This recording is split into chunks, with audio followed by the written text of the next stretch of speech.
Na mtazamaji, kama umeweza kukosa mahojiano, hujaelimika, maana tumeelimika pakubwa na tutajaribu kwa sasa kupata suluhisho na kujua ni jinsi gani ambapo tutaweza kuona maendeleo maeneo ya Ukambani licha watu kutofautiana kwa misingi ya sera ama vyama vya kisiasa. Maana nilisoma kitabu kinasema umuhimu wa majadiliano ni kwamba watu wanakubaliana kwa kutokubaliana. Ikifika hapo utakuwa mmekomaa sana katika hiyo jamii. Tabitha Mutinda niko naye hapo, Enoch Wambua, Daniel Manzo, Vincent Kawaya, Joshua Mwalio, tukiweza kuhusiana na maendeleo katika maeneo ya Ukambani. Kuna watu wametuma jumbe hapa na nitakuja kwako Dan Manzo. Anasema yani Rashi, ile siku ambayo viongozi wetu watakuwa na umoja ndio siku wakazi mfano kama wa Mwingi watatetugua kitendawili chao cha ukosefu wa maji.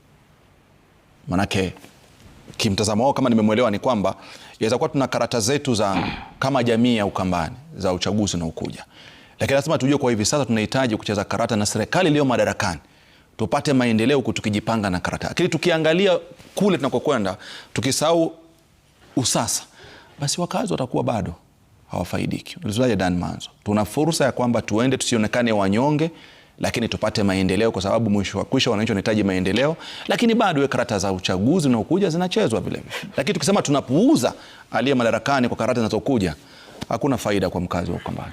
Nasemaje Dan Manzo? Nisema ya kwamba katiba ya leo imeelezea vizuri ya kwamba Kenya ni nchi ya vyama nyingi, lakini ukiona vile serikali iliyopo inataka kufanya ni kama sisi ni chama moja. Lazima serikali ikubali ya kwamba kuna vyama vingi vya kisiasa na kila mtu wako huru kuingia chama chochote ambacho anataka. Lakini tukirudi kwa lile swali, tusema kwamba umoja ni wa muhimu.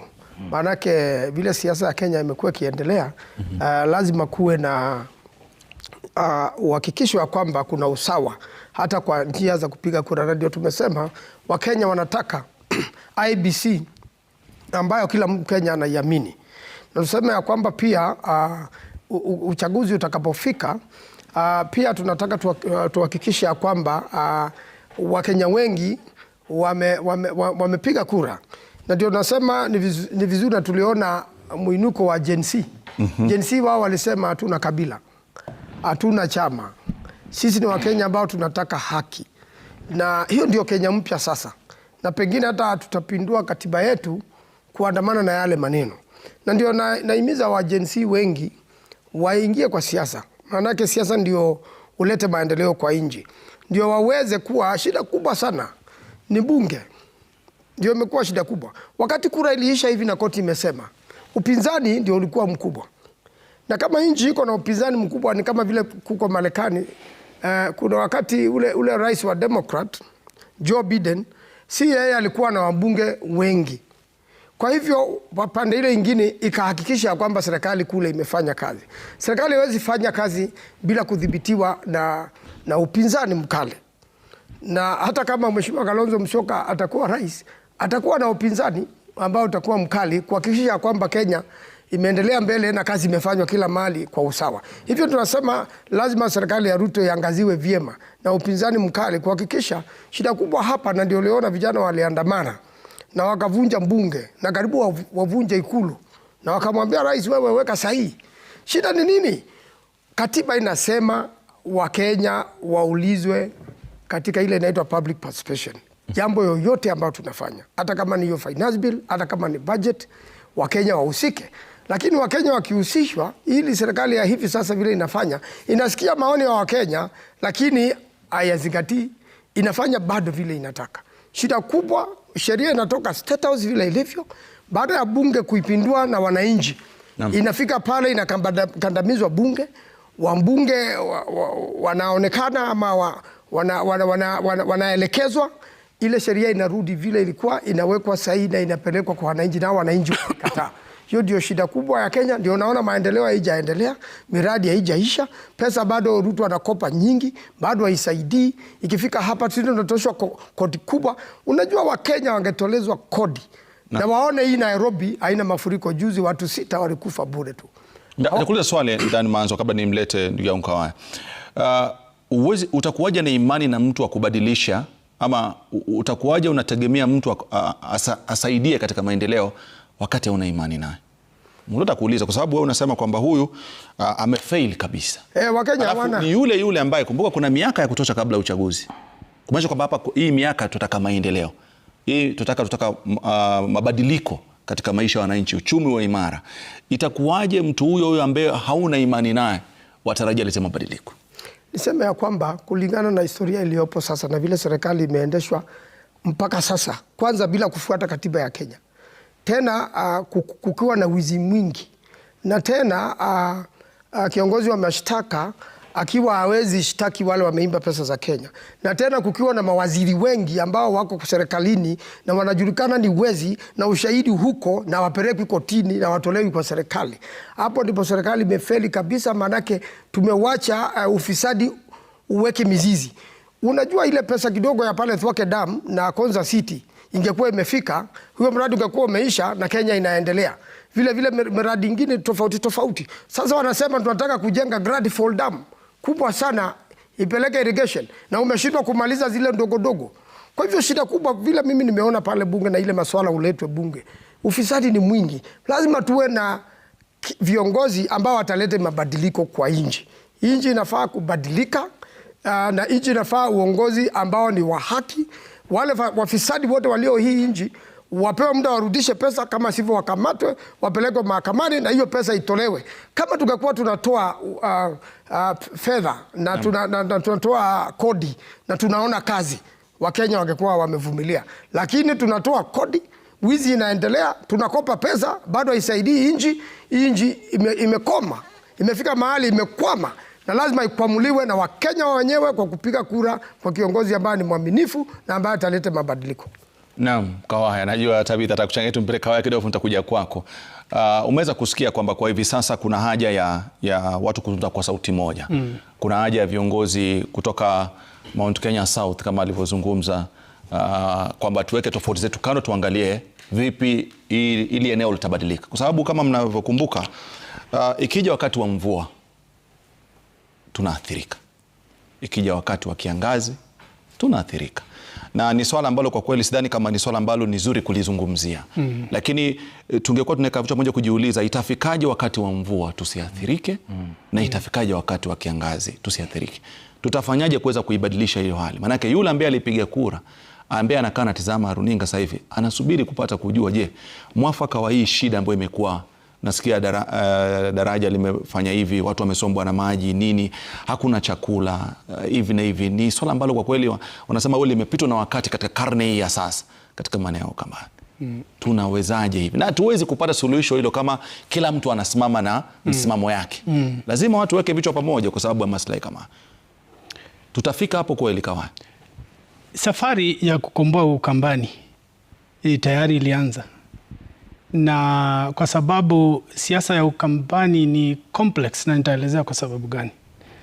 Lakini niseme hivi, tumekuwa Wakamba ni kama tuko kwa minyororo ya siasa duni, siasa ya umaskini, siasa ya kuabudu umaskini na kutake pride kwa kuwa maskini. Ukiangalia hata kwa forum mingi ya siasa ambayo inapigwa na wenzetu, ni ile tunaita kuradicalize Wakamba, kuambia hamuhitaji serikali ndio mpate maendeleo. Kikatiba sawa, lakini kisiasa hiyo ni kweli. Unapata wengine wanaambiwa kuwa take pride, kuwa maskini ambaye ni ana pride. Maneno hayo ambayo ni narratives ambazo haziwezi zikasaidia. Lakini ukiangalia kama Machakos County kwa sasa tuko viongozi 4 ambao wamechaguliwa na vyama tofauti out of wale 8, ambapo unaona 4 wako Wiper, 4 wako chama tofauti, kuonyesha ya kwamba Wakamba pia wameanza kuerevuka kwamba wanatafuta viongozi, sio chama. Hii mazungumzo ambayo tunazungumzia hapa huenda ikawa ni mazungumzo mangumu sana. Kwa sababu gani? Kwa sababu sisi sote tunataka umoja, lakini umoja wa manufaa kwa wananchi. Swala kubwa limekuwa ni kuwe na umoja ndio tufanye nini? Kuna wale wanasema tukuwe na umoja ndio tukue kwa Wiper. Kuna wale wanasema tukue kwa umoja ndio tuweze kujua tutasafisha vipi mto Athi ambao uko na a lot of pollution. Kuna wale wanauliza tutaungana tufanye nini haswa? Na ukiangalia isipokuwa Mheshimiwa Maanzo hapa na wengine wachache katika boma ya Wiper ambao wao wanaweza chaguliwa binafsi hata bila hii chama ya Wiper. Wengi lazima wataje Kalonzo kwa kila forum ndio waweze kuchaguliwa. Ni kusema nini? Ni kusema ili swala la kuungana linataka Kalonzo mwenyewe kuungana na sisi direct kama serikali, kwa sababu wale wengine watakuja kama bonus. Kwa sababu iwapo bado Kalonzo hajakubaliana na sisi na tuungane na yeye kwa hii serikali ya broad based, basi utakuwa wanawachosha wengine wengi sana, kwa sababu siku ambayo watasimama waseme kitu ambacho akija authoriziwa ama hajakubaliwa na party leader wao, basi nayo inakuwa kazi ngumu sana.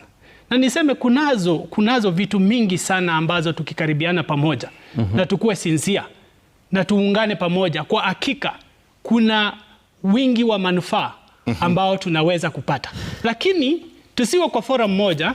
Na labda pengine hapo unapozungumza kwamba umezungumza kwamba tuje katika maendeleo lakini tusije katika maendeleo tukibebwa na chama. Umeweza kusema swala muhimu sana. Na labda pengine kwa swali hilo umeweza kulizungumza na kauli ambayo umeweza kuzungumza na Enoch ya kwamba ametupa uhakikisho ya kwamba yule kiongozi ambaye ni kilelezo kwenu nyinyi viongozi wengine katika maeneo ya Ukambani kwamba atakuwepo katika debe kama mgombea wa urais uchaguzi unaokuja. Na kauli iliyosema wewe unaizungumziaje? Sasa kwa debe ni tofauti na kushinda urais. Ukiangalia mazungumzo ambayo inazungumzwa, kwanza nyumba ya Wiper kwa mfano ni largely Wakamba tu. Ukiangalia kuwa rais wa Kenya unahitaji Wakamba, unahitaji Wajaluo, unahitaji kila kona ya nchi. Mimi kama kiongozi sina tofauti yoyote na Kalonzo. Kalonzo na mheshimu sana. Na hakuna katika history sijaona pia Kalonzo ameingia kwa constituency yangu akataja maneno ambayo ni ya kuniudhi ama matusi. He has never done that. Na mimi na pia nimekuwa na mazungumzo pia na wengi hata wa pande ya Wiper. Lakini swala yangu kubwa imekuwa ni mimi sina shida kusupport Kalonzo, lakini nitamsupport twende wapi? Kwa sababu kwa sasa hivi lazima sikiza vizuri, safari ya kwenda Ikulu. Sikiza vizuri. Kwa sababu kama mimi ningekuwa convinced 100% kwamba huyu Kalonzo anaweza kuwa rais wa Kenya, basi ingekuwa na budi. Lakini kwa sasa hakuna hata strategy, hakuna plan na hakuna hata matumaini yoyote ya kwamba Kalonzo wacha kuingia State House atakuwa karibu na gate ya State House. Kwa sababu gani? Kwanza tunazungumzia maneno ya maneno mazito ambayo ni sawa, wacha nimalizie. Nipatie dakika sana, unasema kwamba lazima atampa nafasi ya jibu, utampa nafasi yake. Lakini sema lazima uwe na mpangilio wa kuingia State House. Lazima usizungumzie hearsay. Lazima kwa sababu ile strategy ambayo tunaona kwa Wiper team na kiongozi party leader ambaye anamheshimu ni kwamba wanangojea wengine waseme tosha. Wengine waseme Matiang'i ataamuka aseme haya tutasupport Kalonzo. Rigiji ambaye pia kuna resources yake nielezee sababu gani moja ataamuka, kwa sababu wamejiita Mount Kenya South. Of course sisi tuko Rift Valley East or something. But ni sababu gani hizi ambazo zitawafanya wale wengine waungane waweze kusupport yeye? Hiyo ni swala ngumu sana, na ndio sababu hii politics of waiting for endorsement imekuwa ni siasa ngumu sana, na haitatuwezesha kuchukua urais katika nchi ya Kenya. Na Wakenya na Wakamba sahizi, Wakamba wetu wanataka kujua watapata maji lini next year, this year if possible. Sio kwa serikali ingine ambayo itakuja. Wanaamini kwamba tukule serikali ambayo hiko sasa. Kama kuna ingine itakuja siku nyingine, tutakula hiyo pia. Na bila shaka nataka kuleta bwana Joshua, kuna sauti fulani ya kijana mmoja ama kutoka Machakos atakaweza kusikia kauli yake kwanza, tuje kwako, alafu tujeze kuchangia. Pia amechangia kupitia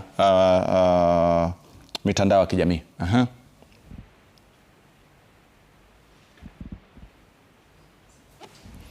sauti. Na mimi ni mchambuzi wa masuala ya kisiasa. Ningependa sana kuchangia hii mada ya leo ambayo inataja uongozi na inataja maendeleo Ukambani. Mwanzo niseme ya kwamba nimeona baadhi ya viongozi ambao hawaelewi ama wamekosa ile hekima ya kikatiba. Kwa sababu nimeona viongozi wengi wakitusukuma eti ya kwamba ndio maendeleo ipatikane Ukambani lazima tuhusike na chama fulani. Yaani lazima tuwe tuko pale ndani ya chama ambao ni kitawala. Niseme ya kwamba hiyo sio demokrasia, kwa sababu katiba yetu imetupa haki kuhusika kwa chama chochote kile ambacho kiko katika kisheria, yaani ni chama kimekubalika huku Kenya. Hivyo ukituambia kwamba lazima tuhusike kwa chama fulani ndio maendeleo ipatikane, hiyo ni ukiukaji wa sheria letu la Kenya, ni ukiukaji wa katiba, kwa sababu katiba imesema sawa kwamba tuko na demokrasia, tuko na uwazi, tunaweza kuhusika kwa chama chochote kile.